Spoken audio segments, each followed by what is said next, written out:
का निज गौरव निज मर्यादा का मान बढ़ाने आया हूँ। निज गौरव निज मर्यादा का मान बढ़ाने आया हूँ। इन सोए वसुधा पुत्रों में आस जगाने आया हूँ। इन सोए वसुधा पुत्रों में आस जगाने आया हूँ। गरल घुला जहाँ पानी में, गरल घुला जहाँ पानी में और जंग लगी है जवानी में, गरल घुला जहाँ पानी में और जंग लगी है जवानी में, सोई हुई जवानी को मैं पुनः जगाने आया हूँ। सोई हुई जवानी को मैं पुनः जगाने आया हूँ। मेरी इन पंक्तियों को मैं आज ऐसी शख्सियत के श्री चरणों में अर्पित करना चाहता हूँ जिनका नाम सुनकर ही, जिनके नाम की कल्पना मात्र से ही हिंदुस्तान के युवाओं के हृदय में नया जोश और नई स्फूर्ति जाग उठती है। ऐसे शख्सियत का नाम सुनकर हमारी धमनियों में रक्त प्रवाह की गति दोगुनी हो जाती है। वो ऐसे शख्सियत, ऐसे व्यक्ति की छवि हमारे सामने उभर कर आती है जिन्होंने भारत को एक महाशक्ति के रूप में स्थापित करने का काम किया था। जी हाँ, मैं उसी शख्सियत की बात कर रहा हूँ जिन्होंने कहा था कि हार नहीं मानूंगा, रार नहीं ठानूंगा, काल के कपाल पर लिखता मिठाता हूँ, गीत नया गाता हूँ, मैं गीत नया गाता हूँ। जी हाँ, वो थे जन जन के हृदय सम्राट, राजनीति में जिनका कोई कभी शत्रु नहीं हुआ, अजात शत्रु के नाम से जाने जाते थे, सबके मित्र, राजनीति के पुरोधा और राजनीति के भीष्म पिता के रूप में जिन्हें जाना जाता था, ऐसे हमारे पूर्व प्रधानमंत्री भारत रत्न श्री अटल बिहारी वाजपेयी थे।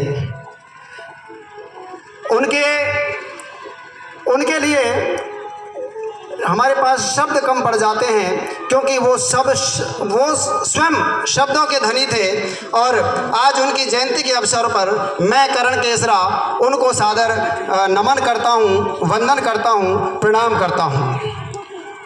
अटल बिहारी वाजपेयी जी एक कुशल राजनेता तो थे ही, साथ में एक बहुत अच्छे कवि हृदय व्यक्ति भी थे।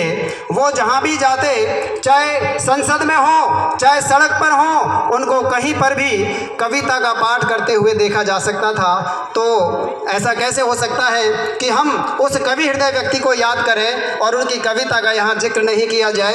एक कविता जो कि आज के संदर्भ में भी प्रासंगिक है। हम देख रहे हैं आए दिन हमारे पड़ोसी मुल्कों में क्या हो रहा है, बांग्लादेश में हम देख रहे हैं क्या हो रहा है। तो आज़ादी की पूर्व संध्या पर उन्होंने जो कविता लिखी थी, आज़ादी अभी अधूरी है, मैं आपके समक्ष पेश करना चाहूँगा। और आपको लगता है कि मैं वाजपेयी जी के भाव आपके समक्ष व्यक्त कर पाया हूँ, तो आप मुझे अपनी तालियों से बताना। प्रस्तुत है कि 15 अगस्त का दिन कहता आज़ादी अभी अधूरी है। 15 अगस्त का दिन कहता आज़ादी अभी अधूरी है। सपने सच होना बाकी है, रावी की शपथ न पूरी है। सपने सच होना बाकी है, रावी की शपथ न पूरी है। जिनकी लाशों पर पग धरकर आज़ादी भारत में आई थी, जिनकी लाशों पर पग धरकर आज़ादी भारत में आई, वे अब तक हैं खाना बदोश, वे अब तक हैं खाना बदोश, गम की काली बदली छाई। कलकत्ते के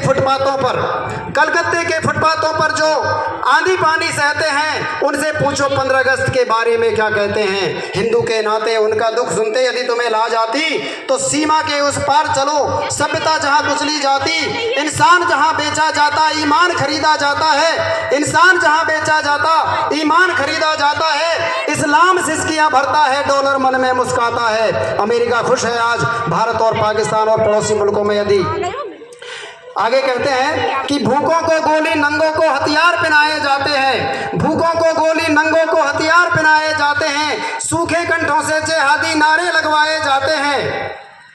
सूखे कंठों से जिहादी नारे लगवाए जाते हैं। लाहौर, कराची, ढाका पर मातम की है काली छाया।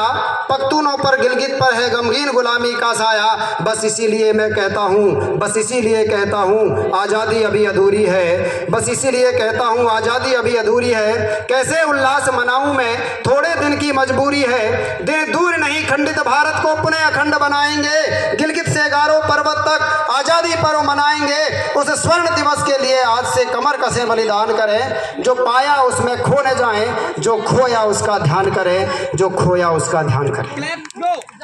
संयुक्त राष्ट्र मानवाधिकार में भारत की निंदा कर रहा था, उन्होंने अपनी वाक्पटुता और वाकजाल के कारण पाकिस्तान को मात दी थी। मैं साथ ही कहना चाहूँगा कि पोखरण में परमाणु परीक्षण कर और कारगिल युद्ध में भारत की विजय ने यह प्रमाणित कर दिया कि अटल वो है जो कभी टल नहीं सकता, अटल वो है जो कभी टल नहीं सकता, अटल वो है जो कभी झुक नहीं सकता। साथ ही पार्टी से बड़ा वो देश को मानते थे, इसीलिए वो जहाँ भी उनकी आवश्यकता होती थी वो बखूबी वहाँ अपनी भूमिका निभाते थे। उस समय की जो सरकार थी, जो कि हमारे पूर्व वक्ता इसका कह चुके हैं उस बात को, देश कभी भी संकट में होता था तो हमेशा वो साथ में देते थे, साथ देते थे देश का, दूसरी सरकारों का साथ देते थे। उन्होंने जब पीवी नरसिंह राव की सरकार थी, पीवी नरसिंह राव ने उन्हें हनुमान बनाकर संयुक्त राष्ट्र सुरक्षा परिषद में भेजा था और वहाँ पर उन्होंने पाकिस्तान को इस तरह से मात दी कि जिस तरह हनुमान ने रावण की लंका जलाई थी, उसी तरह पाकिस्तान की लंका को तहस नहस किया था अटल बिहारी वाजपेयी जी ने। तो उनके बारे में जितना कहा जाए उतना कम है, उनसे हमें सीख लेने की बहुत आवश्यकता है। अंत में मैं एक और कविता, समापन के अवसर पर उनकी एक और कविता पढ़ना चाहूँगा।